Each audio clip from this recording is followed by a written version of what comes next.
Rental income and expenses. And what all of this is really coming down to is the question about the taxability of rental income. We're going to look at what's included in our income, what we include in our expenses, and whether or not we're going to be taxed on, or we're going to be able to deduct that rental income or loss that we have. Well, first of all, several factors determine the amount of rental income that we include on a taxpayer's return. The IRS allows certain expenses as a deduction against gross rental income, and this gives us either a gain or a loss from rental activities. And gross rental income and expenses are reported on Schedule E, and that net amount is then transferred into Schedule 1 for the Form 1040. But we start by looking at the property here and what is going to be included as this rental property that we need to make these calculations connected to. And we start with personal use property. The IRS treats rental real estate property as a home if it's used for personal purposes more than the greater of 14 days or 10% of the total days that it's rented to others. Now, personal use is used by owners, family members, or anyone else for less than fair value. So if the taxpayer does not use the property as a home, okay, we're going to report all the rental income and deduct all the rental expenses. And these deductible rental expenses are more than our gross rental income, well, we have a loss. But if the taxpayer uses the property as a home, the rental income and the deductions depend on how many days the taxpayer rented the unit at a fair rental price. So if they rented it for fewer than 15 days during the year, we do not treat that period as a rental activity. We don't include any of the rent as income, and we don't deduct any of the rental expenses. But if we rented it for 15 days or more, we include all rental income and allocate expenses between rental and personal use. If this results in a loss, not all expenses may be deductible. And any day that the taxpayer rents the unit at a fair rental price is a day of rental use, even if it's used for personal purposes that day as well.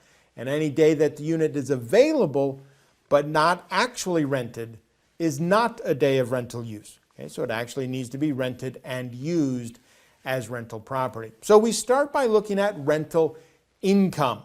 So rental income is any payment received for the use or occupation of property. Now, in addition to the amounts that are received as normal rent payments, some other things may also be included as rental income.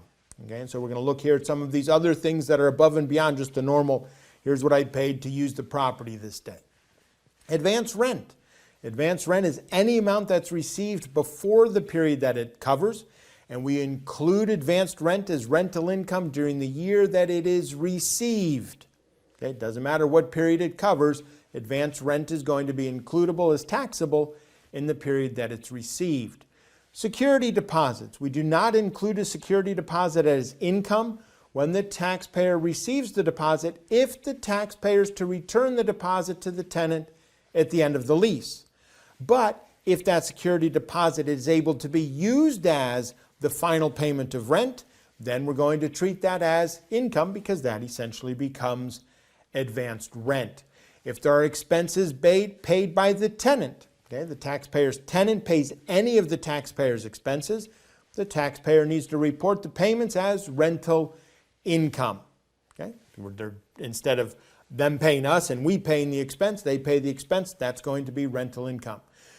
We include as the fair market value any properties or services that the tenant provides the taxpayer in place of rent. Okay? They provide a service instead of paying us cash.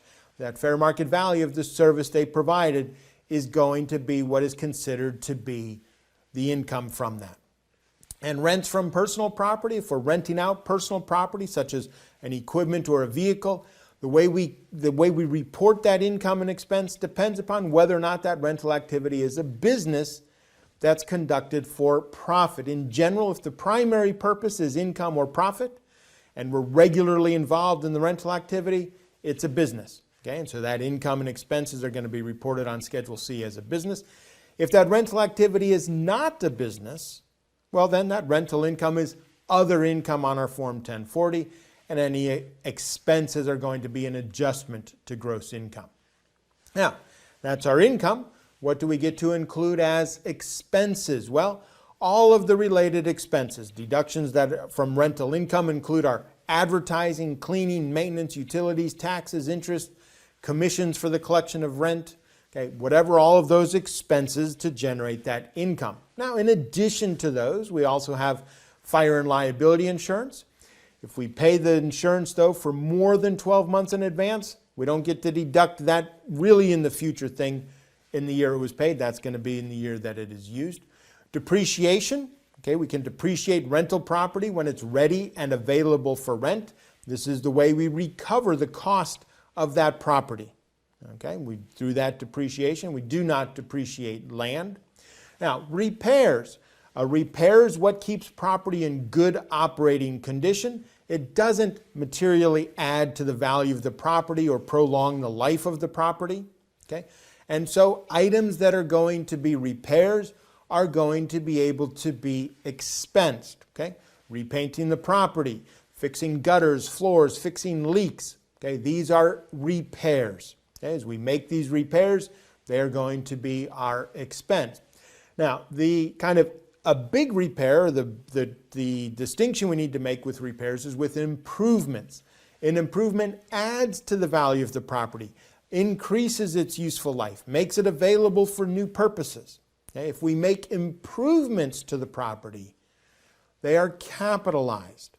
And so those improvements are going to be expensed in the form of depreciation. And so this would be putting in an additional recreation room, adding a bathroom, adding a bedroom, putting on a new roof, a driveway, something like that, that's going to substantially improve the property, increase its useful life. Now, there's other things that we need to look at as well and just kind of be aware of these things when we're looking at our rental activities. We have local benefit taxes. A taxpayer may not deduct charges for local benefits that increase the value of the property. So this would be charges that we have to pay to put in a street, a sidewalk, water, sewer systems, whatever the case may be. These are non-depreciable capital expenditures, and we add them to the basis of the property.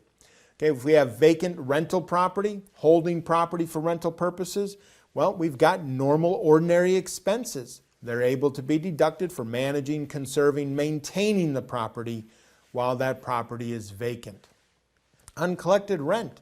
Cash basis taxpayers do not deduct uncollected rent because it was never considered as income. We never got that cash. Under the accrual method, taxpayers need to report income when it's earned. And so if we're unable to collect the rent, we may be able to deduct that as a bad business debt. We may have property that's not rented for a profit. If we rent a property but we don't rent that property to make a profit, we can deduct rental expenses, but only up to the amount of the rental income. We cannot create a loss out of an activity that we're not trying to operate for a profit. If property is changed to rental use, if that property converts to rental use at any time after the beginning of the tax year, taxpayers divide the yearly expenses between the rental and the personal use. And if we rent out part of our property, okay, we need to divide certain expenses between the part of the property that we're renting and the part of the property that is being used for personal purposes. Okay, we need to make that distinction between the two uses. Now, if we have an income, we're of course going to have the pleasure and privilege of paying an income tax on that. But the issue that we have is really looking at those losses, okay, and what it is that we're able to deduct as a loss. There's a number of rules that may limit the loss deduction that's allowed on rental real estate activity. And there's 3 rules, and we're going to consider each of these rules in the order that they're shown. Okay, we start with 1, then we look at 2 and 3. We're going to look at risk rules, passive activity limits, and excess business loss. These are the rules that we need to look at. We start with the at-risk rules. We apply these rules first if there's an investment in the taxpayer's rental real estate activity for which the taxpayer is not at risk.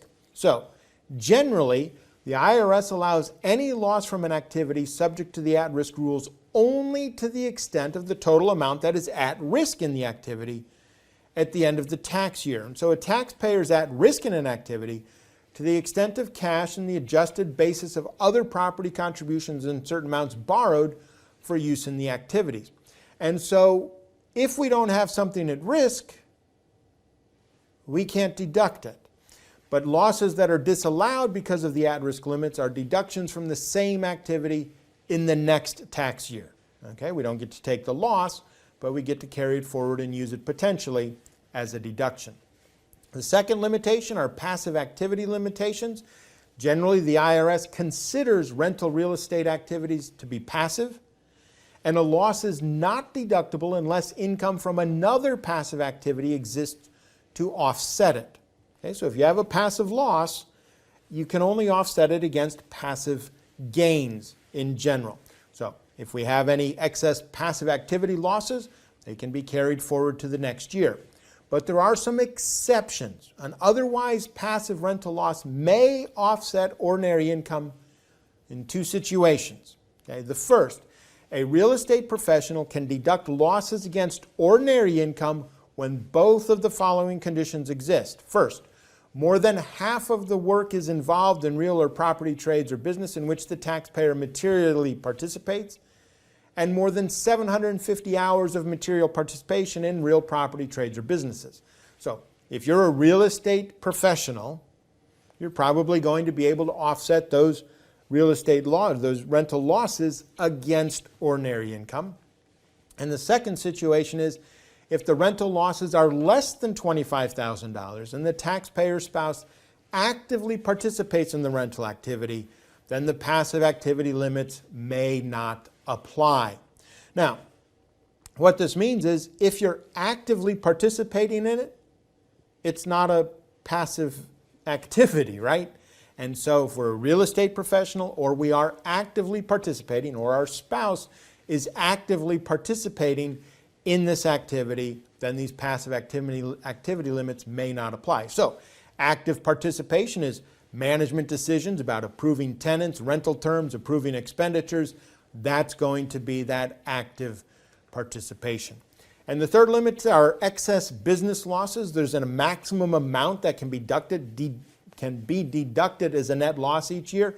Any amount that's not able to be deducted can be carried forward as a net operating loss. But what we've looked at here is all this rental income, and we'll be optimists and say that it's rental income and it's not a rental loss.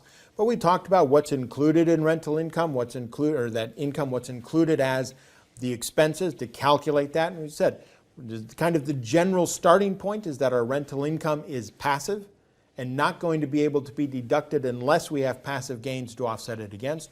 But then we talked about these two rules here at the end where if we're a real estate professional or we are actively participating in that process, then we may be able to use that passive loss and net it together with ordinary income. But again, a lot of people aren't going to have this, but if you have these rental activities, this is obviously going to be a major calculation and a major kind of keeping track of all of these activities so we can treat them, get all of our expenses, all of our income, and get it to the best tax position that we can as the taxpayer.